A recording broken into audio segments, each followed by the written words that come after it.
За өчигдөр хөвтэйгээр явсан өнөөдөр босоогоор буцаж байгаа шүү. За сайн байна уу? Сайн байна уу та? За ажил албан тавлаа. тавтай байна. Оо.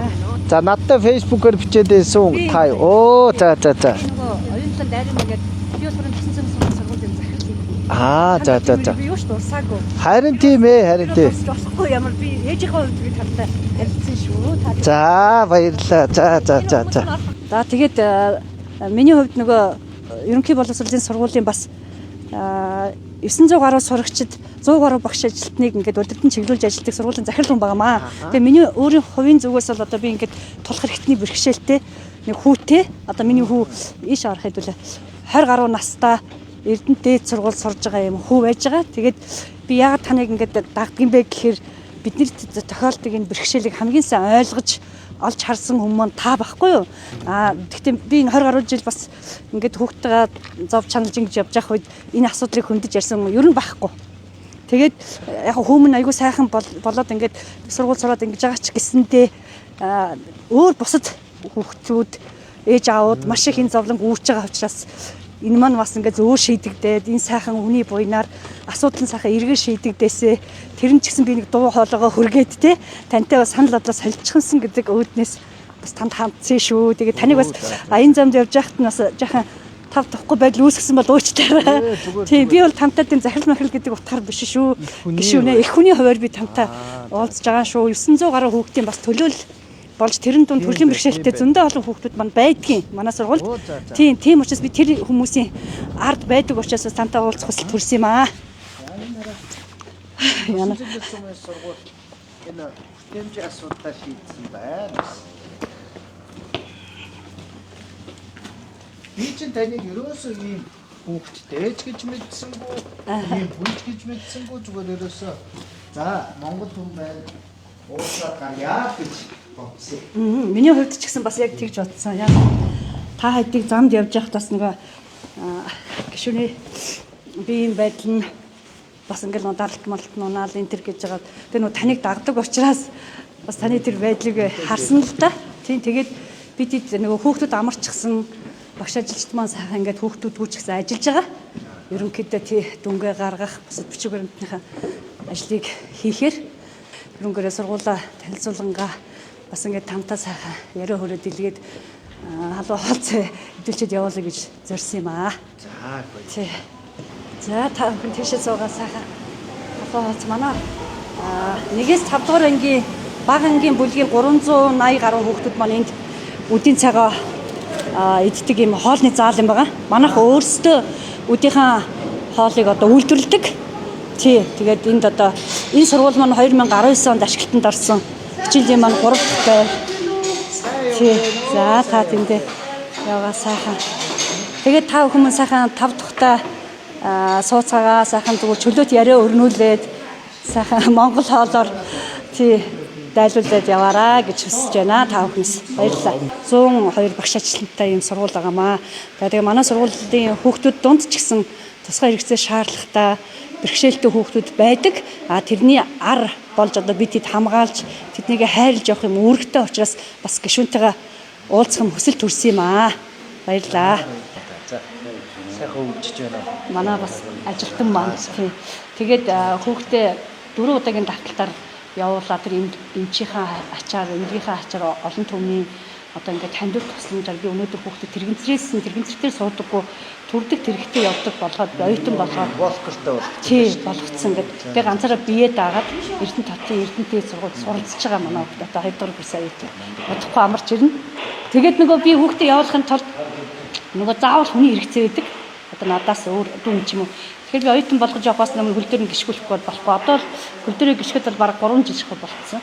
Тэгээд одоо нөгөө ясмаас нь тэгээд яг ингээд хөлийнхэн шилэг юунд бол ингээд төмөртөө ингээд нөгөө тий эмч нь бол би хамгийн сүүлд 2022 онд очихдаа таяр дахиад одоо бараг ирэх шаардлагагүй. Ер нь бол боломжийн болсон гэсэн юм хэлээд одоо манай хүүхэд 10 он төрсэн биш 5 он төрсэн гэдэг маань яг 20 настай залуу байгаа. Гэхдээ нөгөө олон жил тэрэгцэртэй суусан учраас бие хөгжлийн хувьд ингээд жижигхэн тийм одоо нөгөө бас хэцүү шүү дээ тий. Тэгээд ямарсан би одоо нөгөө 12 дугаар төгсөнгүүт нь шууд жолоон сургаад жолооч болгоод одоо өөрөө машин жолоодод хүрх газараа хүрээд ингээд суралцж маш байгаа. сайн байна. Тийм хүүхд болж байгаа. Ийм л ээж аав уг нь яг Монголоор дүүрэн байгаа. Байгаа үйлсэд маш. Тэгээд энийг мэдтгүү. Тэгээд асран халамжлагч гэдэг хөгжлийн бэрхшээлтэй иргэний үед ямар чухал вэ гэдгийг хүмүүс ойлгодог. Тий харин. Тэгээд энэ чинь ер нь хөгжлийн бэрхшээлтэй иргэн хүү амьдрах уу гэдгийг чинь яг аргаар асран халамжлагч гэдэг. Одоо би үл яг энийг өөрөө маш сайн мэдж байгаа юм. Би ихнэр миний хань байхгүй, би энийг ингэж байхгүй.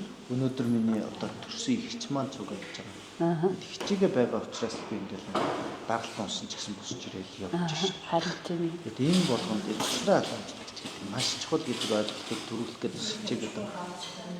Хөгжлийн бэрхшээлтэй иргэн бол 20% нүүрдээ шүү дээ. Тий. Яг үнэ. 80% гэр бүл. Тий. Манай одоо энэ сургуулийн 100 гаруй багш ажилтны маань 40 орчим хувь нь манай багш ажилтнууд байдгийн. Ажилтнууд маань. Энэ хэд маань ингээ ард ямар ч үед асаалтаа таан шиг ингээд нөгөө ингээ баг болж чаддаг. Одоо нөгөө хэд маань бас ингээ үүшгээ, цэвэрлэгээ, хогоо, шанаг одоо бүхий л одоо ингээ ажлыг ингээ биелүүлж явж чадсан сайхан мундаг хамт олон. Тэгээд дээр нь багш нар маань гээд ингээ манай сум яг 4000 гаруй иргэдтэй, ард иргэдтэй. Тэрний 5 багийн, тэрний одоо 900 орчим хүүхдийг манайх ингээд Бид нар жоохон хийгээрээ. Тий. яг бөөнд нь ягаад хөгжлийн бэрхшээлтэй хүүхдүүд гэсэн юм. манайд бол яг ингээд одоо сүүлийн үед бол аутизмтай хүүхдүүд аягүй хилэрч байгаа. Ер нь бол бүгд ингээд яах болцсон одоо ингээд нөгөө хөгжлийн бэрхшээлтэй гэдэг нь ерөнхийдөө ингээд харах байдлаар ч юм уу ямар нэг байдлаар нотлогдсон 15 хүүхэд байна. Яг тэрний 6 нь гээстэй тэр симут энтрээр яваад баяр очлогдсон юм хүүхдүүд байгаа. 6 нь. За тэгээ манай хүүхд бол энд 2019 оноос шинэ сургуультай суралцж байгаа сая өнгөрсөн 23 онд төгсөж авсан. Тэгээд хэл ярианы бэрхшээлтэй, сонсголын бэрхшээлтэй, аутизмын хэлбэр нь бас нэлийн хүнд шатанд амьдрал явж байгаа хүүхдүүд зөндөө байгаа.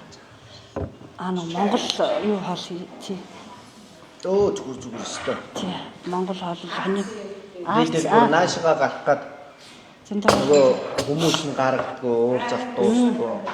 За наач цаашаа хийгээд за ямар гоё. Ингээд Монгол хоол өгөх гээд таад. За 9 эхэлсэн анхны өдөр хийсэн 16 дахь аймаг Хөвсгөл аймгийн уулзалт маань ингэж өндөрлж байна.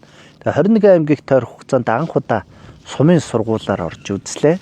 Тэгээд над руу нэг ээж бичээд манай дээр ирээч, дайраад гараач, 2 үг солио, хооллооч, унтлаад гараач гэсэн. Тэгээд ирсэн ийм том айл гэдгийг нь мэдсэнгөө. Тэгээд энэ маань зөвхөн нэг хүүхэд ч биш 19 хөгжлийн бэрхшээлтэй хүүхэд сурдаг ийм сургууль юм байна. Тэгээд Хөвсгөл аймгийн Тосон Цэнгэл сумын одоо ерөнхий боловсролын сургууль дээр ирээд сургуультай танилцлаа. Тэгээд үнэхээр гоё санагдлаа. Ягаад гэвэл сургуулийн бол өөрсдөө бас хөгжлийн бэрхшээлтэй хүүхдүүдтэй зориулаад ямар их сэтгэл гаргасан юм бэ? Ямар гоё тогтчулсан юм бэ? Ямар дотн дулаан хүлээж авч байна вэ? Энэ бүхэнд бол баярлахгүй байхын аргаалга. За ингээ хоймор сайхан нутаг Хөвсгөл орондоо, Хөвсгөл нутагтаа хийсэн одоо ажлын маань тайлан энэ сургуулаар ингээд дуусч байна. Сургуулийнхаа хамт олон, сургуулийнхаа захиралд маш их баярлалаа. Тэгээд хүүхдүүдтэй бүгдээрэнд нь онцсораарай гэж ерөөё.